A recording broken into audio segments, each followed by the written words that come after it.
मुख्यमंत्री मनोहर लाल की तरफ से किसानों को प्रगतिशील बनाने के लिए लगातार प्रयास किए जा रहे हैं। सरकार का ये प्रयास है कि सभी किसान प्रगति करें और अपने परिवार को आर्थिक रूप से मजबूत बनाएं। किसान वर्तमान में परंपरागत खेती से बागवानी खेती की ओर बढ़ रहे हैं। मनोहर लाल सरकार का ये मानना है कि प्रदेश का अन्नदाता यानी कि किसान पूरे तरीके से आत्मनिर्भर होना चाहिए। इसके लिए सरकार की तरफ से लगातार प्रयास किए जा रहे हैं। सरकार की तरफ से किसानों को बागवानी खेती के लिए सब्सिडी देकर बढ़ावा भी दिया जा रहा है, ताकि प्रदेश का किसान ज्यादा से ज्यादा लाभ अर्जित कर सके। आज हरियाणा में किसान न सिर्फ प्राकृतिक खेती कर रहा है, बल्कि उसकी कमाई भी डबल हो चुकी है। समय को देखते हुए हरियाणा के किसान जागरूक हो रहे हैं। समय के साथ साथ अपनी खेती की पद्धति को बदल रहे हैं। प्राकृतिक सब्जियों और फलों की खेती करने की और तेजी के साथ अपने कदम बढ़ा रहे हैं। ऐसे में न तो किसानों को अपनी फसल बेचने में परेशानी होती है और न ही बागवानी खेती करने में। पिछले कई वर्षों से नई नई योजनाएं लागू कर प्रदेश के किसानों के जीवन को बदलने का प्रयास किया जा रहा है।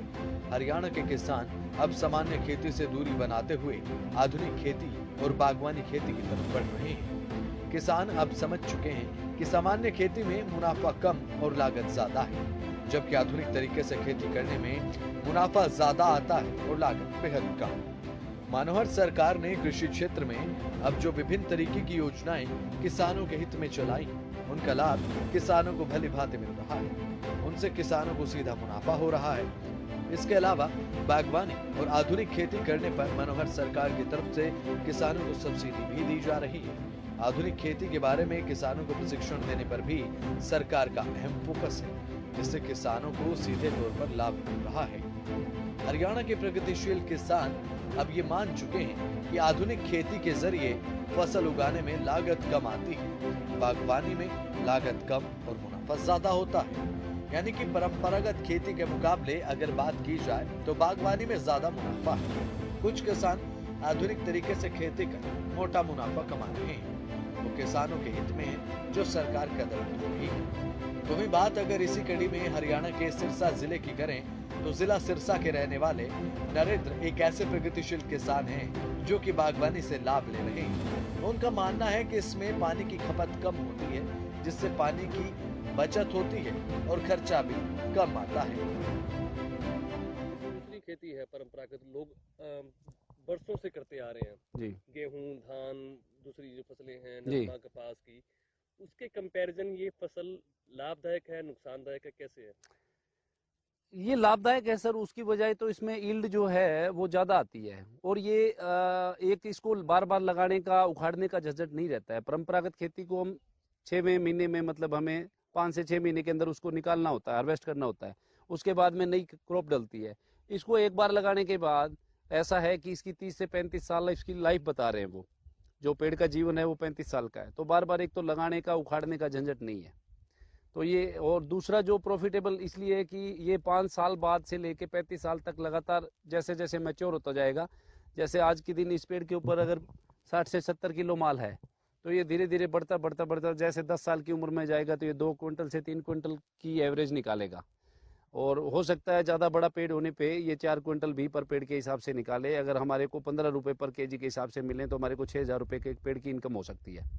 और 1 एकड़ में कम से कम 20 बाई 20 पे लगाते हैं हम तो 110 पेड़ आते हैं। तो आप ये देखिए कि ये 4.5-5 लाख रुपए प्रति एकड़ के हिसाब से हमें मुनाफा, मतलब जो आमदन है वो इस पेड़ से हो सकती है। परंपरागत खेती और ये जो बागवानी की खेती है इसमें काफ़ी फ़र्क है। ये सबसे बड़ा तो इसका ये है कि परंपरागत खेती जो है उसके अंदर हमारे जो लॉस प्रॉफिट जो भी होते हैं वो एक शॉर्ट टर्म होते हैं। उसमें अगर लॉस भी हो गया तो हम नई फसल लगा लेते हैं। नेक्स्ट फसल जो है हमारी नेक्स्ट जो अगली क्रॉप आएगी उसके अंदर हमें प्रॉफिट होने की संभावना ज़्यादा रहती है। साथ ही नरेंद्र बताते हैं कि सरकारी विभाग की तरफ से भी उन्हें लाभ देखने को मिलता है। जो भी स्कीम चलाई जाती है सरकारी विभाग की तरफ से, उसे लेकर किसानों को जानकारी दी जाती है और खाद और बीज उपलब्ध कराने में भी विभाग अहम भूमिका निभा रहा है। सरकार किस तरह मदद करती है, विभाग किस तरह मदद करता विभाग की जो मदद है वो ठीक है, विभाग का काम है जी। और ड्रिप इरिगेशन के ऊपर जो भी डॉक्यूमेंट हम उनको प्रोवाइड करवाते हैं उसके बिहाफ पे वो हमारी सब्सिडी रिलीज कर देते हैं। वाटर टैंक में मदद कर रही है पानी को स्टोरेज करने के लिए, वो प्लांट दिलवा देते हैं और डिपार्टमेंट की कोई दूसरी स्कीमें होती हैं, RKVY राष्ट्रीय कृषि विकास योजना के तहत, उसमें अगर वाटर सोलुबल वगैरह जो है NPK वगैरह वो हमें दे देते हैं। दूसरी जो परंपरागत खेती है, जैसे अब ये बागवानी खेती आप काफी समय से कर रहे हैं, हम्म तो उसके कंपैरिजन ये फायदेमंद है, नुकसानदायक है? फायदेमंद है सर। अगर आपका पूरा हरा भरा खेत है और आपको अच्छे दाम मिले तो ये तकरीबन जो है लास्ट ईयर, इस बार तो चलो बम्पर क्रॉप आई हुई है किन्नू की, इस वजह से दाम कुछ कम है। लास्ट ईयर जैसे इसके दाम अच्छे मिले थे फार्मर्स को, जो भी बागवानी के फार्मर उनको अच्छे पैसे मिले, तो इसमें ये बगीचे जो हैं वो तकरीबन 2-2, ढाई लाख रुपए का प्रति एकड़ का उनका मटेरियल निकल गया था। तो उनकी जो लमसम लागत है उससे उनको डबल अगर पैसा प्राप्त हो जाता है तो अच्छी इनकम मानेंगे हम। ये जो परंपरागत खेती है उससे ये प्रॉफिटेबल रहती है। तो ये बागवानी खेती कितने सालों से कर रहे हैं आप? हमने तो ये 5 साल से पहले लगाई है सर। 2018 के अंदर हमने लोगों को, किसानों को देख के, जो बड़े बागवान थे उनको देख के, उनके अंदर जाके पूछ के उनसे ये लगाया है। इसके लिए ज़मीन और मिट्टी दोनों ही मतलब अलग, उनके हिसाब की अलग है, हमारे खेत की अलग। मनोहर सरकार का बागवानी खेती के बारे में किसानों को प्रशिक्षण देने पर काफी फोकस है। इसके लिए किसानों को सीधे तौर पर लाभ दिया जा रहा है और प्रशिक्षण भी। लाभार्थी किसान आधुनिक खेती के जरिए कम फसल में कम लागत लगाकर सामान्य फसल से ज्यादा मुनाफा ले रहे हैं। तो वहीं अब कुछ किसान आधुनिक तरीके से खेती कर अभी से मोटा लाभ लेना शुरू कर चुके हैं। जी हाँ, मनोहर सरकार का ही ये प्रयास है कि किसान अब ज्यादा से ज्यादा लाभ ले रहा है, जिसके लिए लगातार किसानों को परंपरागत खेती से बागवानी खेती की तरफ बढ़ाने के लिए मनोहर सरकार लगातार प्रयास भी कर रही है। बागवानी विभाग की तरफ से जागरूकता शिविर लगाकर किसानों को बागवानी और आधुनिक खेती के प्रति अवेयर किया जा रहा है। किसानों को बागवानी के क्षेत्र में आगे बढ़ाने को लेकर सरकार के प्रयास लगातार जारी है। कृषि क्षेत्र में प्रदेश सरकार के अथक प्रयासों के चलते ही किसान आज के समय में भारी मुनाफा कमा रहे हैं। एक समय था जब किसान अपने नुकसान को लेकर परेशान रहता था, लेकिन आज प्रदेश सरकार के कृषि क्षेत्र में उठाए गए कदमों का ही ये परिणाम है कि किसानों को फायदा हो रहा है। तो वहीं प्रदेश का किसान आज समझ चुका है कि मनोहर सरकार के प्रयासों के चलते आज किसान लाभ अर्जित करने के साथ साथ अपने परिवार की आर्थिक स्थिति को मजबूत कर रहा है और अपना जीवन यापन करने का तरीका आधुनिक बना रहा है। मनोहर सरकार के प्रयासों के कारण ही किसानों की फसलों की पैदावार डबल हो गई है और इसके चलते कमाई में भी बेहद इजाफा हुआ है।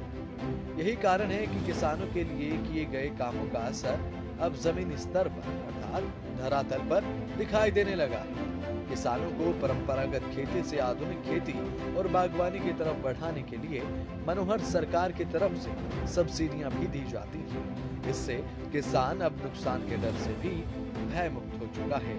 किसानों को लाभ सरकार के प्रयासों का तो मिल ही रहा है और साथ ही अपनी लगाई हुई फसलों का लाभ किसान भरपूर ले रहे हैं। मुख्यमंत्री मनोहर लाल का तो बस यही मानना है कि प्रदेश का किसान मजबूत बने, सुदृढ़ बने और साथ ही अपने परिवार की तरक्की करे। किसानों को नुकसान के जंजाल से निकालकर तरक्की के शिखर पर पहुंचाने का बेड़ा मुख्यमंत्री मनोहर लाल ने अपने कंधों पर उठाया है। प्रदेश के किसानों को आगे बढ़ाने के जिस लक्ष्य के साथ मनोहर लाल सरकार में आए, उसी लक्ष्य की तरफ तेजी के साथ सरकार कदम बढ़ा रही है। सरकार की योजनाएं किसानों के लिए वर्तमान में वरदान साबित हो रही है। सरकार जैसे जैसे किसानों को खुशहाल बनाने के लक्ष्य की तरफ बढ़ती जा रही है, उसी प्रकार से प्रदेश का किसान खुशहाल बनता जा रहा है। मुख्यमंत्री मनोहर लाल सरकार की तरफ से जो भी कृषि क्षेत्र में कदम उठाए गए हैं, उनकी तारीफ किसानों के मुंह से देखते ही बनती है।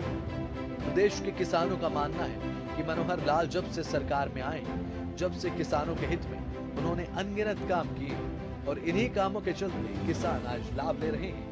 एक समय पहले जहां पर किसानों को अब मुआवजे का डर सताता था कि मुआवजा मिलेगा या नहीं, तो वहीं आज मुख्यमंत्री मनोहर लाल की सरकार में किसानों के खाते में ही मुआवजे की पेमेंट मात्र 3 दिन के अंदर ही आ जाती है। यही कारण है कि प्रदेश का किसान आज मुख्यमंत्री मनोहर लाल को दुआएं दे रहा है।